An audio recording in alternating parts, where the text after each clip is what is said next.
Today's walk takes us on two very different Lake District fells, linked by time, rock and human ambition. And before I tell you where I am, there's a few fantastic place names on the map. Apron Full of Stones, The Trough, Skirth.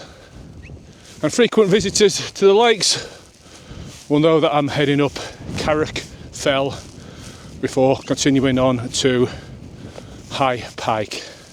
And this isn't just a walk for the views. This is a walk through deep geological time, taking in some ancient history and discovering some lesser known industrial history hidden in these fells.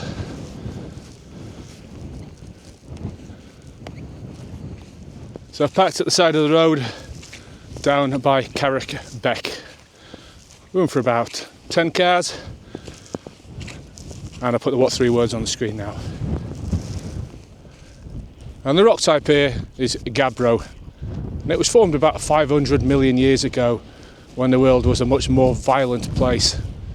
And that toughness matters, and that's why this fell stands out. It erodes differently, and that's why people are drawn to it.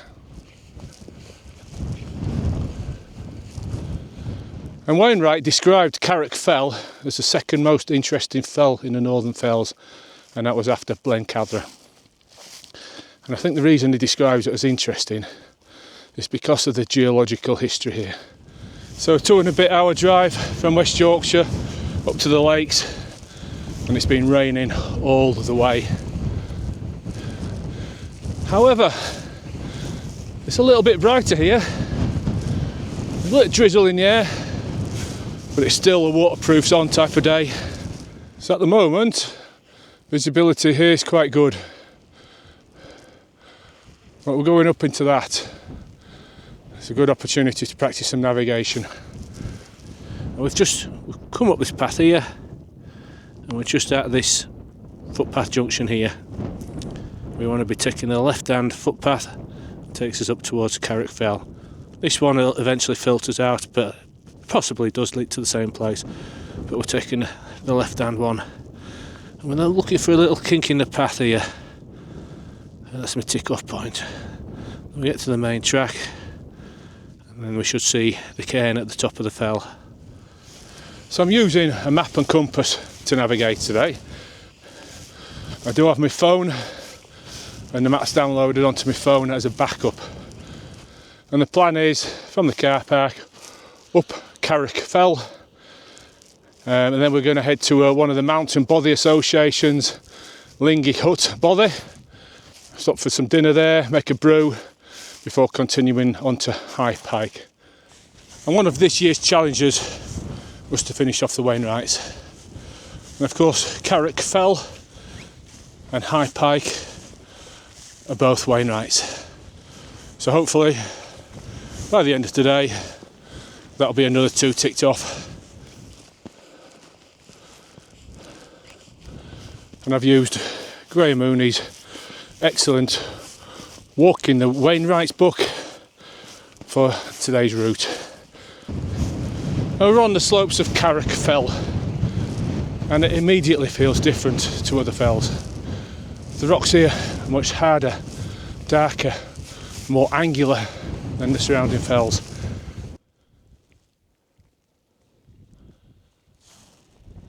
And just through the mist, you can just make out the summit cairn.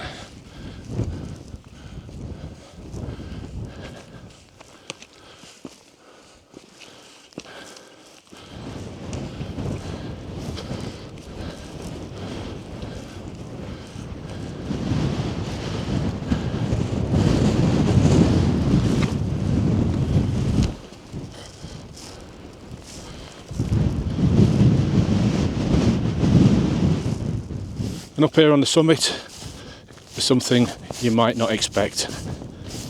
It's an Iron Age hill fort, over 2,000 years old.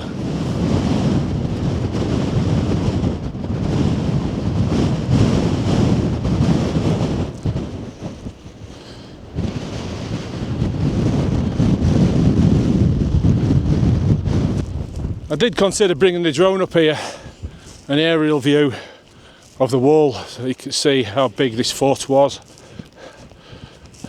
So yeah, charged it all up last night.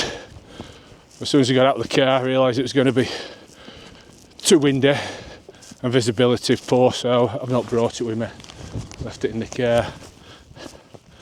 But I did ask AI to create an illustration of what this hill fort would have looked like 2,000 years ago. And this is what it brought up. Stone built wall enclosure that would have once had roundhouses, fires and livestock. And this wasn't just somewhere where people lived. It was about defence, visibility. And from here, the view stretched across the Carrock Fells and out towards the Eden Valley.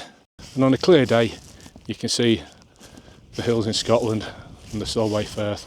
And if you wanted to catch movement on the landscape, this was the hill to see it from.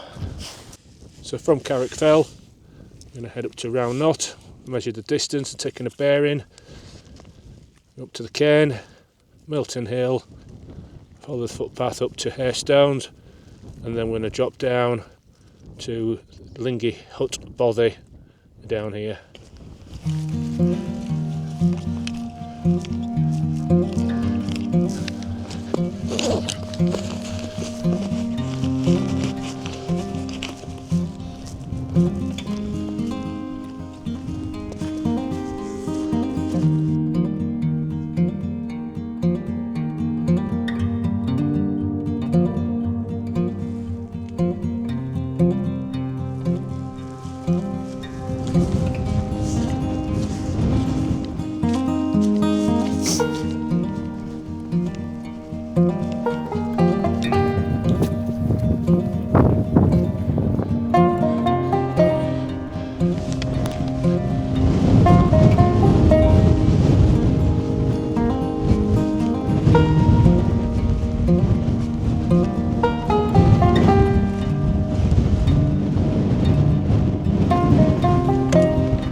So coming off High Pike, the summit and the terrain there is just rounded, smooth, complete contrast to Carrock Fell.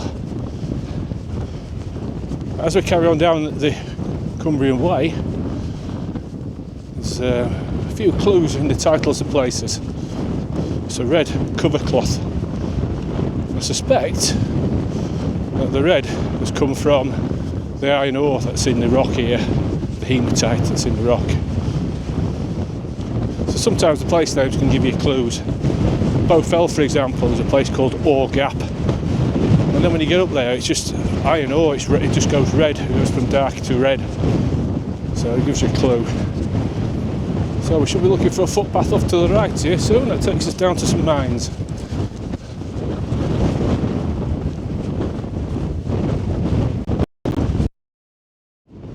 And here's the track down towards the old disused mines.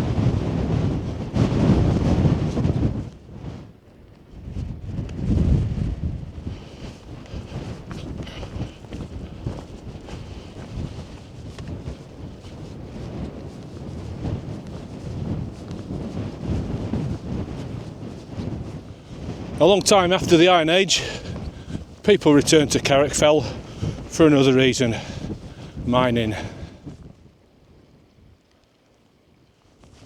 And here they mined iron ore, lead, arsenic and tungsten. Now, tungsten was in big demand during World War II to make the steel for the war machines a little bit tougher. But all that's gone now. All we've got are memories on the map. Shafts, disused mines, spoil heaps. And it's a stark contrast. Walls made for defences up on the top, and scars in a landscape made by extraction further down the valley. Same hill, very different motivations. What ties it all together is that this landscape's never really been empty. Iron Age settlers, to miners, to farmers, and now walkers, just like me. And people have been walking through here for centuries, leaving their marks. Just heading down the valley, we've got Carrock Beck stream over to our right.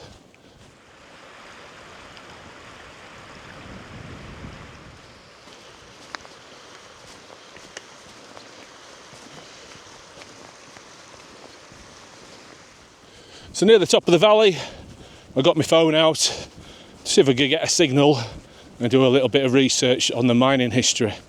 However, within a couple of minutes, the cold has crashed the battery on my phone. So there's no charge, it's just lost all its charge. It was in about 50-60% and it's just gone.